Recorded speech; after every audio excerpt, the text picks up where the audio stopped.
Health Authority External Relations.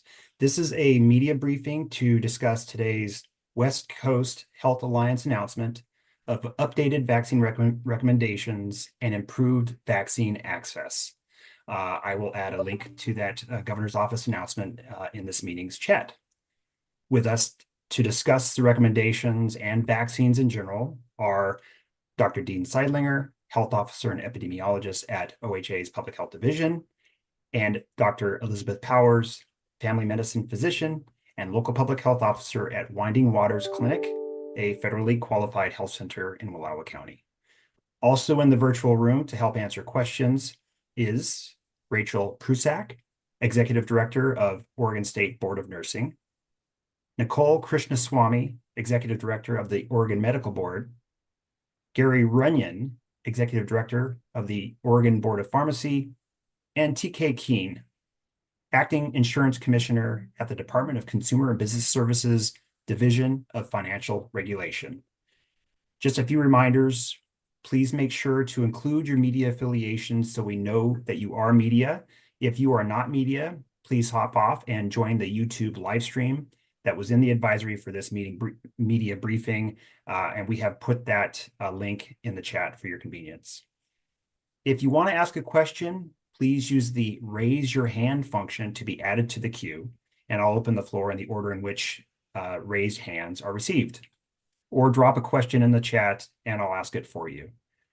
Please mute your audio when you're not asking a question and when you're done asking a question. We will take one question at a time. If you have a follow-up question, we'll take it when everyone has had a chance to ask a question. And if you'd like a recording of this media briefing, the link for the YouTube live stream will become the link for the recording when the media briefing is complete. And with that, I'll turn it over to Dr. Seidlinger. Thank you, Jonathan. Good afternoon. Thank you for joining us today. At the direction of Governor Tina Kotek, OHA worked across agencies and licensing boards to ensure people in Oregon can get vaccines ahead of respiratory virus season as easily and affordably as possible. We took these actions to implement the unified West Coast Health Alliance vaccine recommendations released earlier this morning that are backed up by healthcare organizations we trust. I want to acknowledge the uncertainty and anxiety many people in Oregon are feeling as we enter the 2025-2026 respiratory virus season. The news we are here to discuss ensures that Oregonians will have affordable access to vaccines that protect them from COVID, influenza, and RSV infection. Following recent federal policy decisions on vaccines, it's been difficult for all of us to make sense of the sudden shift from having readily reliable access to COVID-19 vaccines to wondering whether these vaccines would be available at all. I also want to acknowledge and ask for your patience, as many things are changing, and it may take time for providers and pharmacists to be ready to give you your vaccines. Earlier today, the governors of Oregon, California, Hawaii, and Washington jointly announced the West Coast Health Alliance's consensus 2025-26 respiratory virus immunization recommendations for COVID-19, influenza, and RSV vaccines. These recommendations acknowledge that immunization is safe, effective, and offers the best protection available against respiratory viruses. They also endorse broad access to immunizations for all who want them. The West Coast Health Alliance has adopted current federal recommendations for influenza vaccine and RSV immunizations. These are similar to last season with minor updates to RSV products. To arrive at COVID-19 recommendations, the Alliance relied on data regarding those at highest risk for severe outcomes, including children under 2, adults over 65, individuals with underlying medical conditions, the previously unvaccinated, those who live in congregate settings, and pregnant individuals. The Alliance also recommends that COVID-19 vaccines be available to all who choose protection, just as they have been in previous seasons. My colleagues across all 4 states in the Alliance have been working across state governments and with partners to identify and implement strategies needing to put these recommendations into effect. And I'm pleased that many of my state colleagues here in Oregon are joining us today. Recent federal actions have severely restricted access to COVID-19 vaccines in Oregon and across the country. To counter this, the Oregon Board of Pharmacy has changed its rules and protocols. Effective Wednesday, September 17th, pharmacists in Oregon will have the authority to continue to administer COVID-19 vaccines without a prescription. I'd like to touch briefly on the cost of vaccines. Traditionally, insurers have covered vaccines recommended by the Centers for Disease Control and Prevention's Advisory Committee on Immunization Practices, or ACIP.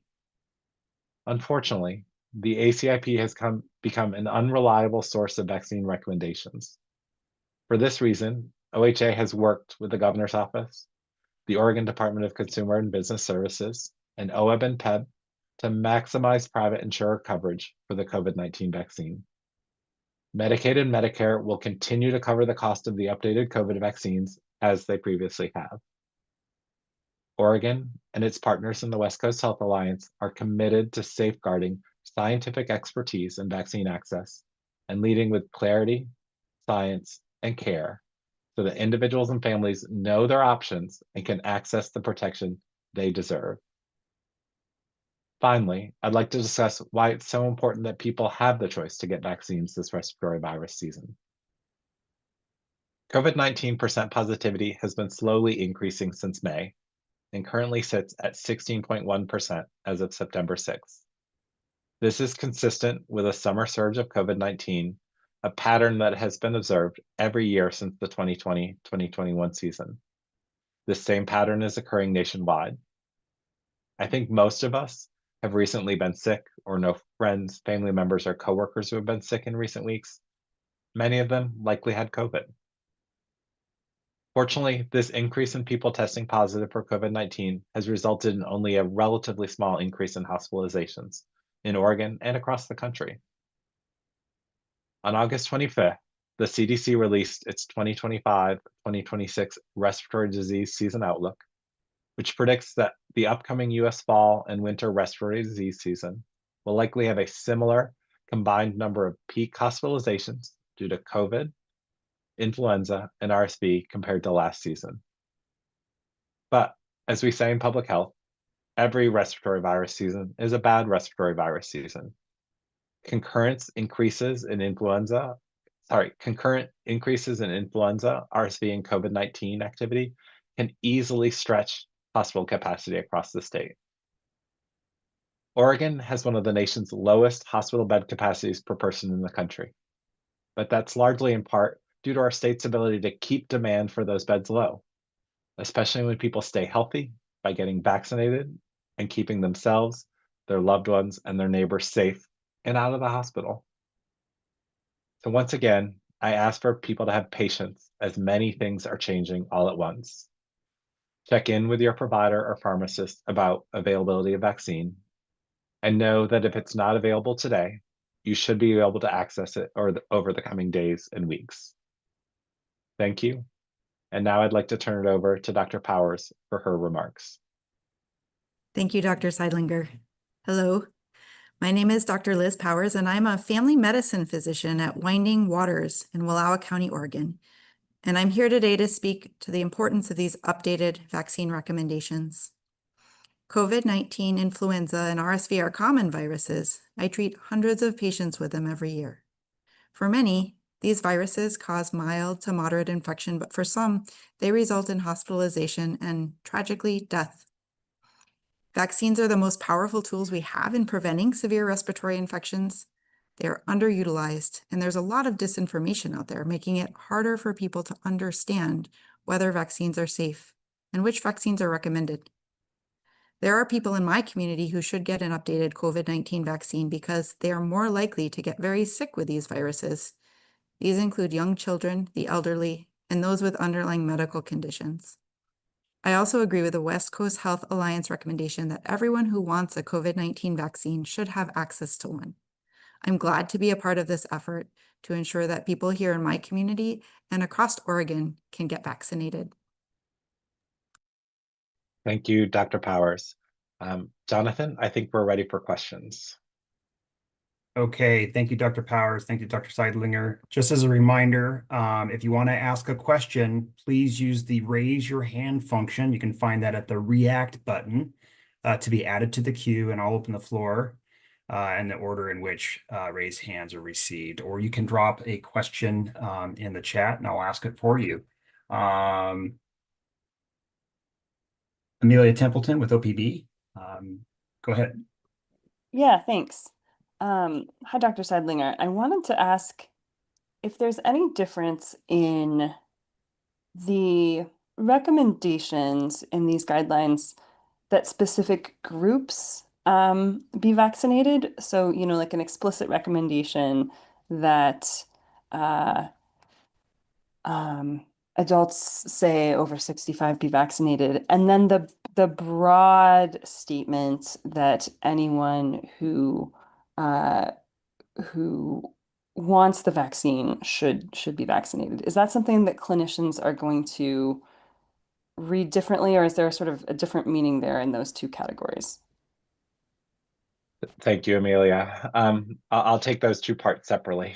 I think one of the principles in the West Coast Health Alliance, and something Governor Kotek and her colleagues directed us to do, is to follow the science and the data and make recommendations based on that, and to keep vaccines accessible.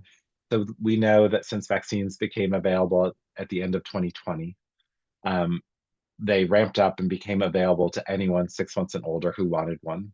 And we know that many people, including parents of healthy children and healthy adults, chose to get a vaccine. And we think this is important because even people without underlying conditions who aren't the youngest and oldest individuals can still get COVID, can still become quite ill with COVID, and tragically have died from COVID. Plus, individuals often make choices about getting vaccinated to protect their family and loved ones and those closest to them. So we want to make sure that anyone who chooses to get a vaccine can get one and not have to say they have an underlying condition or be in one of the risk groups. That being said, we know that there are many people at higher risk for complications and that wind up in the hospital at much higher rates. So we recommend people from those groups get vaccinated. Quite simply, that's the youngest people in Oregon, those 6 months to 23 months, who have the second highest hospitalization rate behind our oldest Oregonians. We recommend that individuals 65 and older get vaccinated, as they have the highest hospitalization rates in Oregon. Other children over 2 and over, and adults under 65 who have an underlying condition that puts them at higher risk for COVID, such as being immunocompromised or having a medical condition that puts them at risk for complications, should get vaccinated for COVID. Individuals with higher exposures, so people who live in a congregate setting, people who work in a setting like healthcare, where they're exposed to individuals with COVID all the time, should get vaccinated. So those individuals, again, at the highest risk, and individuals who live with people at high risk, should get vaccinated. But everyone else can choose to get vaccinated if they want, and they can do so in the same way they did last year.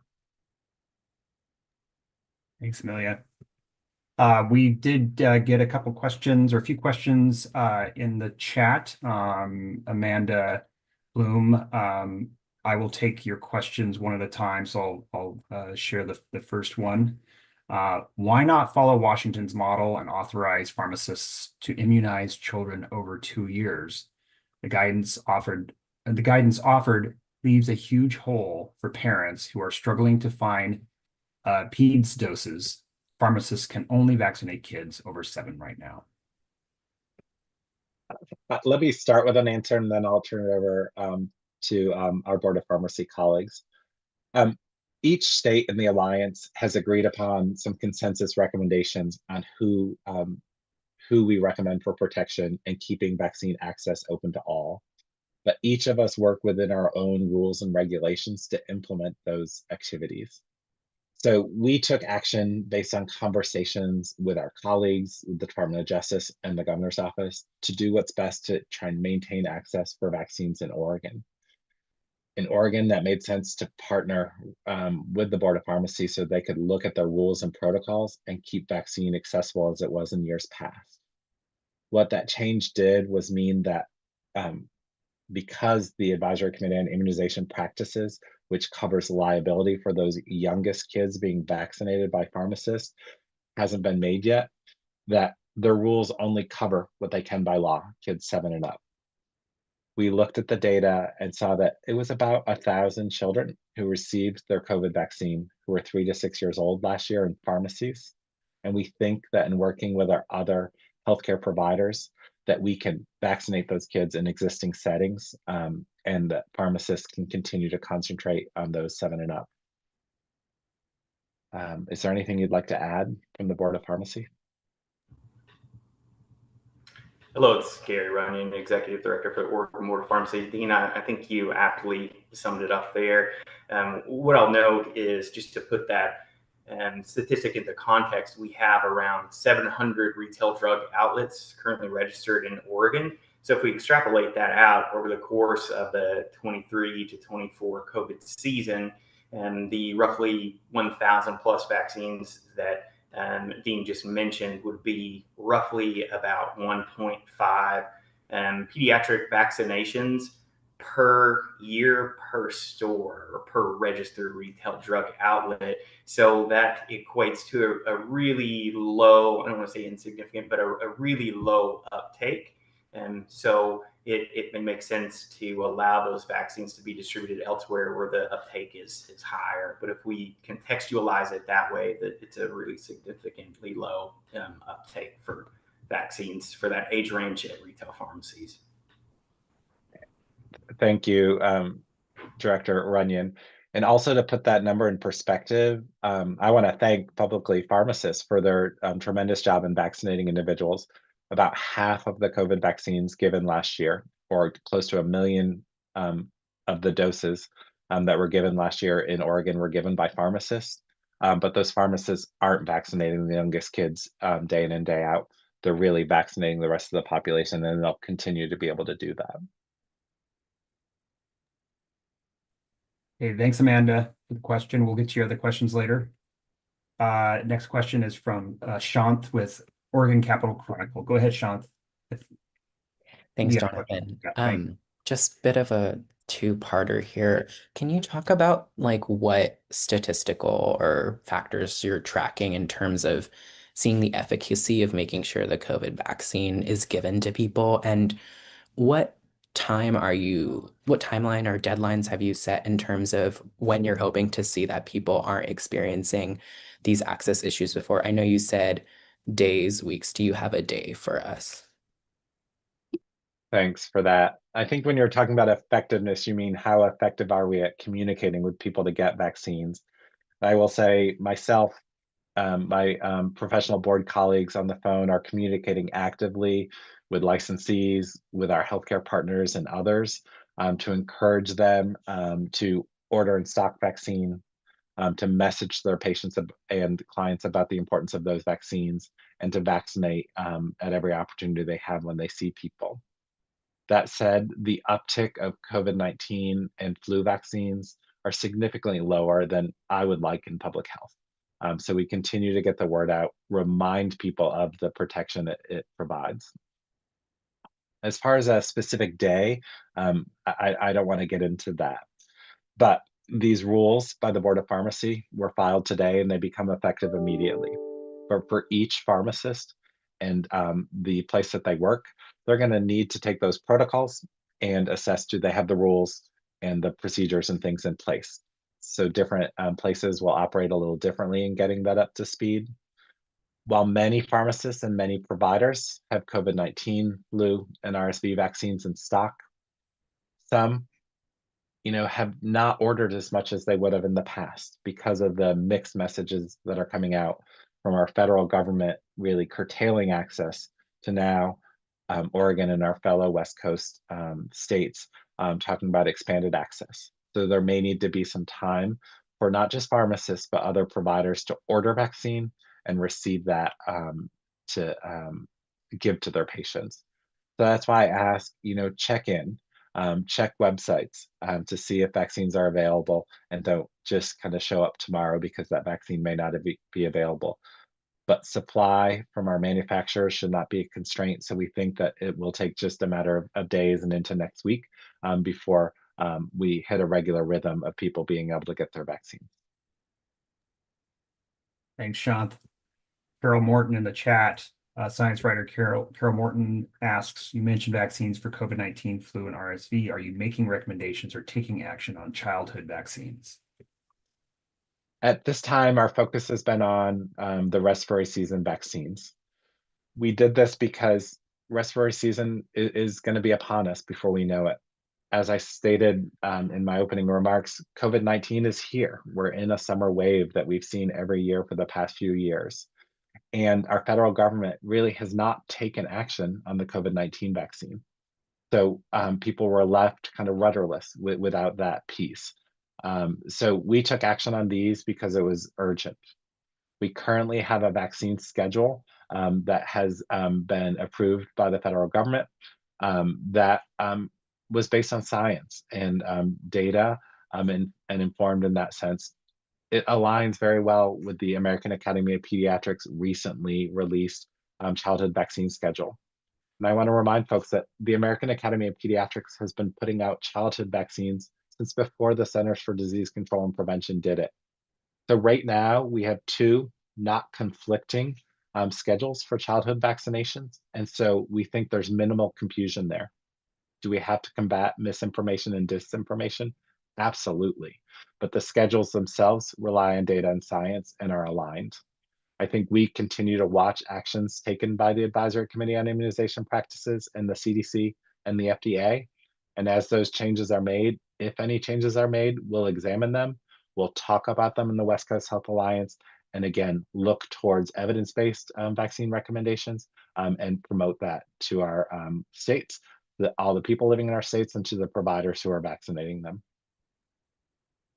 Thanks for that question, Carol. Next question is from Catherine Cook of KGW. She says in the chat, you said it will take patience for today's recommendations to kick in. What's a more realistic timeline for when people not over 65, no health conditions, can get vaccinated? Again, I truly think that is days. And by days, I mean, towards the end of this week and into the beginning of next week. Whenever there's a change, it can take some time. It took some time for the 4 Western states to get together, review data, come to consensus, some time to work across state agencies and boards to come up with a plan that would maximize access to vaccines and try and maintain payment for those vaccines across as many populations as possible. But now each organization that's providing vaccinations needs to take those and adapt them to their own site. Make sure they have vaccine available, that they have a way to make an appointment or a way to accommodate walk-in folks if they do that they have the staff available to give those vaccines. And so, I don't want to speak for every organization, but it will take, days and maybe into next week. And so that's why some patience is probably needed, checking on a website, or I will say, if you're a provider hearing this, think about pushing out a message, posting an updated message on your website about how to access vaccine at your site, and that'll prevent unnecessary calls or emails from your patients and the people you serve, and provide them the best service that they deserve. Thanks for that question, Catherine. Amelia with OPB has a follow-up question. Go ahead, Amelia. Thanks. KFF Health News is reporting that ACIP is planning to change the childhood vaccine schedule for the Hep B vaccine. That vaccine is on their meeting agenda for tomorrow. What happens in Oregon if ACIP does pursue that vote tomorrow? Thanks, Amelia. So if the Advisory Committee on Immunization Practices tomorrow takes action that changes current recommendations about the hepatitis B vaccine or any other vaccine that's on their agenda, we'll examine the data and the science and the rationale behind their decision to look to see if that aligns and supports any changes they made. And if not, We'll look at the data on who's at risk, the data on the safety and efficacy of that vaccine, and we may come together with our West Coast Health Alliance partners to issue guidance that differs from the ACIP and CDC. I hope, though I think this is becoming more fleeting, that the ACIP members will look at the volumes of data we have on these safe and effective vaccines, the real world experience we've had. When you mentioned hepatitis B rates have plummeted since universal vaccination has started. And let me remind you that hepatitis B causes cancer. So let me be clear. If the hepatitis B vaccine is changed to something without underlying data, we likely won't adopt it, and we'll be going with a different recommendation based on the science and what the data is showing us. Thanks, Amelia. Amanda Bloom has another question in the chat. Where should uninsured Oregonians go to get vaccinated? For uninsured Oregonians, we ask that they can check with their local community health center, including federally qualified health centers, or local health department to see if vaccine is available and what, if any, costs there will be for them to get vaccinated. Again, many organizations post this information on their website if people have access to a website, or they can be called to see if they have a vaccine.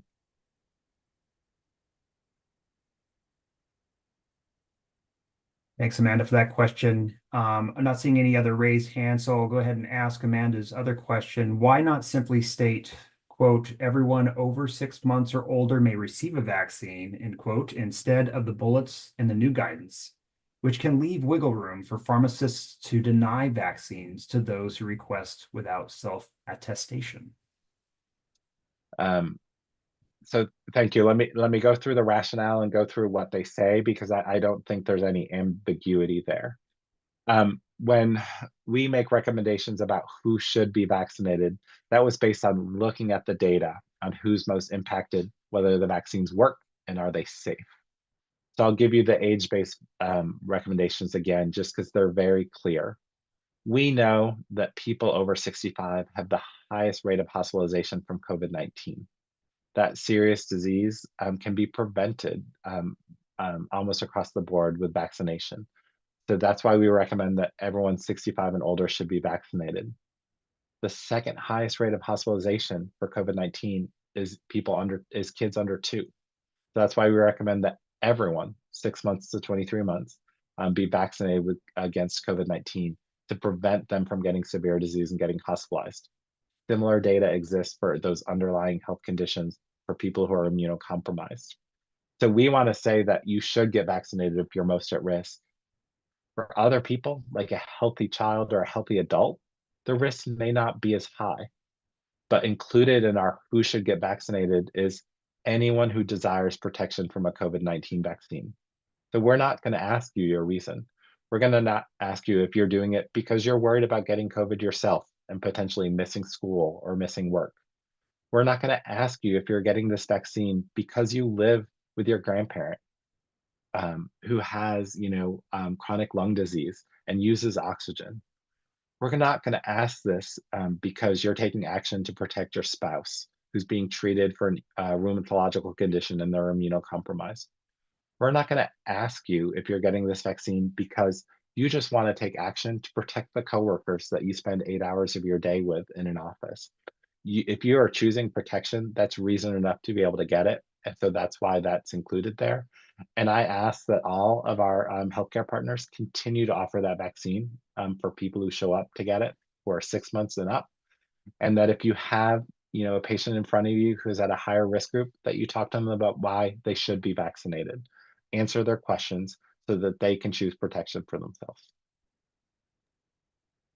Thanks for that question, Amanda. Amelia with OPB has a follow-up question. Go ahead, Amelia. Yeah,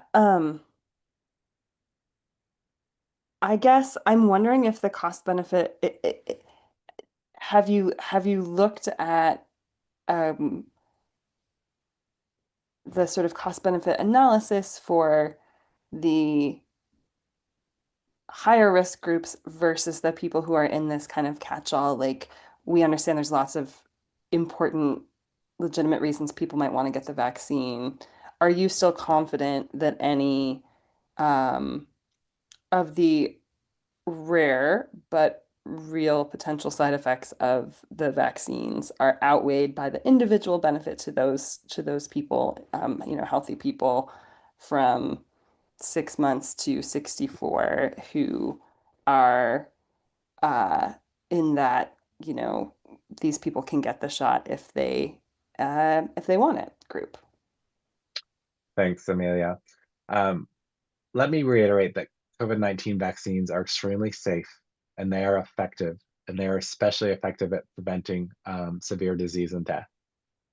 Why do I say vaccines are safe? They were studied extensively before release. They've been given to tens and hundreds of millions of people across the country. And in most countries, the safety of vaccines is continued to be studied after we use them. So we didn't release COVID vaccines at the end of 2020 and into 2021 and just say they're safe and effective, we're not going to look anymore. There's a system called VAERS, or the Vaccine Adverse Event Reporting System, that is just designed to be an early warning, kind of cast a wide net to look for complications. Anyone can report a complication, whether you think it's associated with the vaccine or not, whether you're the provider or not. And that just puts that on our radar screen to look, hey, is this association because of the vaccine? During that whole entire process, as we looked at risk factors, we identified a couple. If folks can remember, there was a Johnson & Johnson vaccine that was used fairly early on in the pandemic. There was a very rare and tragically serious complication of blood clots in the brain that was identified on these safety warning systems quickly. And that vaccine, those associations were examined. It was found to be likely as a cause of the vaccine, and that vaccine was withdrawn from the market. We also saw a slight increase in myocarditis, or inflammation around the heart muscle. This was particularly prominent in adolescent boys and young men, and particularly prominent after the first dose of vaccine. But many people don't complete that story. What the research and the data also shows us is that there's an even higher risk of myocarditis, or inflammation of the heart, when you get COVID. And so the risk of myocarditis from COVID is actually much smaller than the risk of myocarditis, or from the COVID vaccine is much smaller than the risk of myocarditis from getting infected. And in the follow-up studies, look at those individuals, clinical symptoms are often not seen or resolved fairly quickly. And we don't see studies that show significant or any real lasting impact from that. So I think, a parent of an adolescent, or an older adolescent themselves who can consent for vaccines themselves, having that conversation about the incredible benefits of the vaccine, and yes, the rare but potential serious side effects is important, but it should be available to those who choose to get it. And that's what our recommendations do. Thanks, Amelia. We'll take one more question. This question is in the chat, again from Amanda Bloom. Pharmacies are reporting trouble getting stock from suppliers all across Oregon. How is the Alliance influencing stock being shipped to fulfill Oregon orders? Thank you. I'll have to say that this is an area that, unfortunately, Oregon Health Authority and my colleagues in the health departments in other states don't have as much visibility in or influence on. Vaccinations are distributed by manufacturers and distributors directly to providers, including pharmacies, for the patients and the clients they serve, for any vaccine that's paid for in the private market. And so OHA is not the middle person there. And so some pharmacists, some providers have been reluctant to order vaccine. And I think others, it's coming in, as it does at the beginning of every season, in blocks, with more vaccines being shipped every week or every 2 weeks, depending on the supplier or the manufacturer, in a cadence that tries to get vaccines spread widely, and to try and meet demand across various countries or across various states. What I will say is that for folks who are on, for children who are on Medicaid, so these are children whose vaccines are purchased in bulk by the state and distributed to providers through a program called Vaccines for Children. That ordering is not yet available for us in Oregon or any other state because it is dependent on the federal government taking action. It is dependent on the Advisory Committee on Immunization Practices making a recommendation for that vaccine to be available for federal law to open up ordering. So I call on our federal partners, to take action to make that vaccine available, so that states like Oregon and fellow alliance states can receive vaccine. And if there's anyone on there from a vaccine manufacturer or distributor, I think you can send more vaccine to Oregon, to our neighbors in California and Washington and in Hawaii, because we want to ensure that vaccine access for anyone who wants it is available, and that those who are most vulnerable get vaccinated against the flu, against COVID-19, and against RSV. These are steps we can all take to protect ourselves and our loved ones, and really our broader community. Thank you for that question, Amanda. And with that, we'll wrap this up. I just want to say thanks to Dr. Seidlinger, Dr. Powers, Rachel Prusak, Nicole Krishnaswamy, Gary Runyon, and TK Keene for participating in this media briefing. If you have any other questions, please email phd.communications@oha.oregon.gov. I put that in the chat, and I also put in the chat the link to the governor's West Coast Health Alliance vaccine recommendations announcement from today. Thank you very much and have a great rest of your